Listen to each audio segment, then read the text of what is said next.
Hi, today we're going to continue our discussion on vectors. Today we're going to look at some applications of a vector and where we might use them. For example, we can take a look at the dot products, we're going to take a look at unit vectors and their applications for us. So before we begin, let's kind of take a quick review of how we get what is a unit vector or something like that. So let's take a look at an example. You're off to college and you want to purchase 5 pennants for your college, but the sign says the pennants are on sale for $10.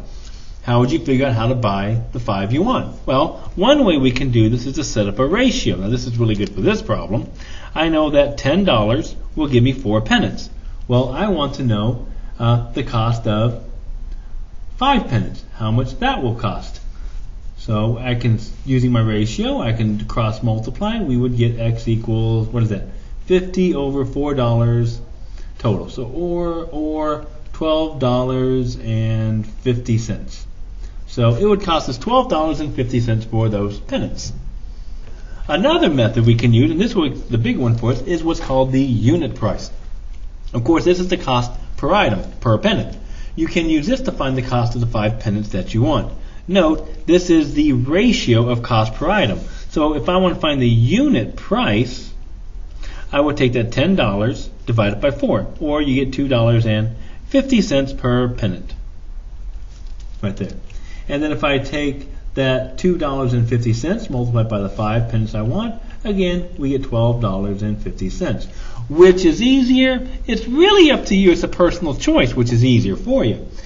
But when we get to vectors, if we want to look at a vector, we want to find what's called a unit vector this year. And the easiest way to do that is actually to use our second method. So if we want, and we use this, if we want to find a vector and scale it to a particular size, it is useful to get it into a unit vector.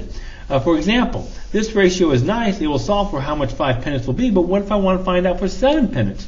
I'd have to do the whole process all over again. But down here, I can just take that 250, multiply it by 7. The same thing is true for vectors. Sometimes we might want a vector to be 1 unit long. Sometimes we might want to find the vector to be 12 units long. So to do this, we have to be able to find a way to find what we call a unit vector. And that is basically a vector of length 1. So let's take a look at an example. So we want to convert this vector into a unit vector. Remember, vector means basically its magnitude. Sorry, I don't want to say that. It will have a length of 1. That's what we want. But if I graph it, this is over 3, this is up 4. If I look at the vector, well, we know that the magnitude of the vector, thanks to Pythagorean theorem, is already 5.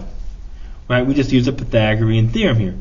It's a 3, 4, 5 right triangle.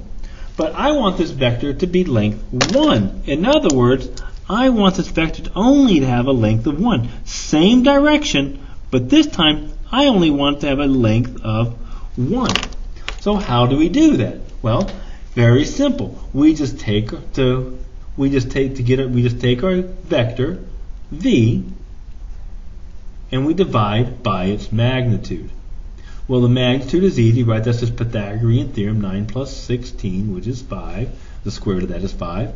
So I would take my vector v, which is just 3, 4 over 5, and I can write this as 3/5, 4/5.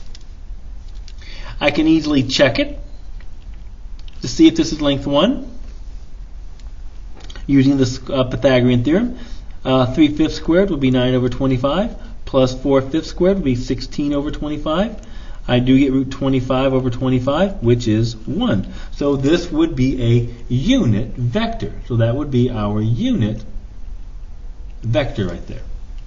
So what would be the equation to find a unit vector for W? Well, we would just take W and divide by its magnitude. And that's how we find a unit vector right here.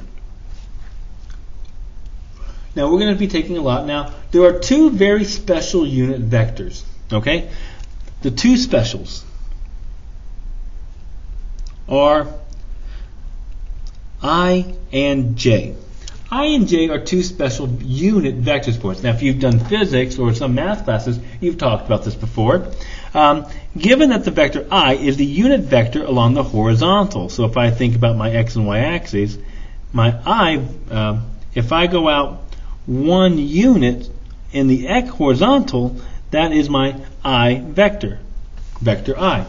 If I go in the vertical, we get vector j. And it, again, it is also, and as you can see, it's right 0, up 1. So it would be up 1 unit right here. So these are two very special vectors. Now, we know from earlier that vector v was 3/4. Another way I could represent vector v is to just use my I and j. So I could also write vector v as 3i plus 4j. I think I put a minus sign here in your notes. If you do, please put that as a plus sign because the y, change in y was positive right there. And these are the exact same type of vectors. This is basically 3 times 1 unit in the I direction plus 4 times 1 unit in the vertical direction. And that's where the unit vectors come in. So we can simplify things. We want to write a linear combination form. This is sometimes, like you said, like this version right here is what we call the linear combination form. That's a linear combination. You might remember this one. This is our, from yesterday, this is what's called our component form right there. So that's our component form, and that's our linear combination form. Just different forms of the same vector. So I want to write the linear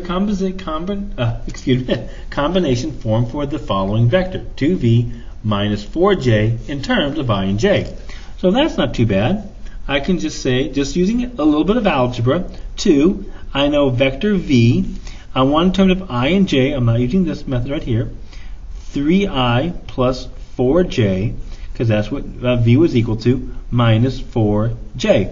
Distribute 6i plus 8j minus 4j, and that's going to give us 2j, whoops, sorry, terrible arithmetic, sorry, that's just going to give us 6i, sorry about that, plus, what's that become, plus 4j. And that would be our answer right there.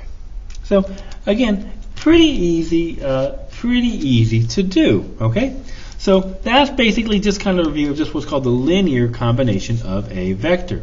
So now let's go ahead and take a look at something that we call the dot product of a vector.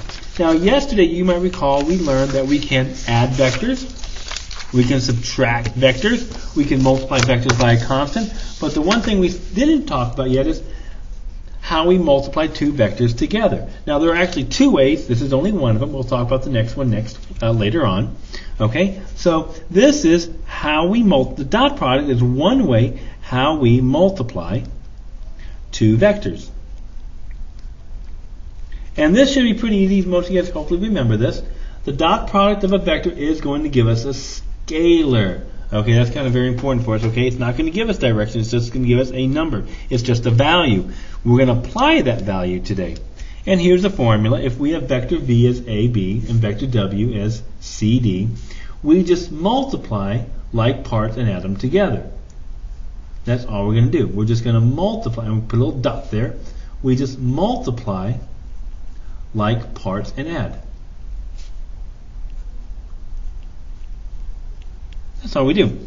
So if vector v is 3, 4 and vector u is negative 2, 6, find the dot product, and we say v dot u. So we would say v dot u, which would equal, and I like to write this out, 3, 4, dot that with negative 2, 6.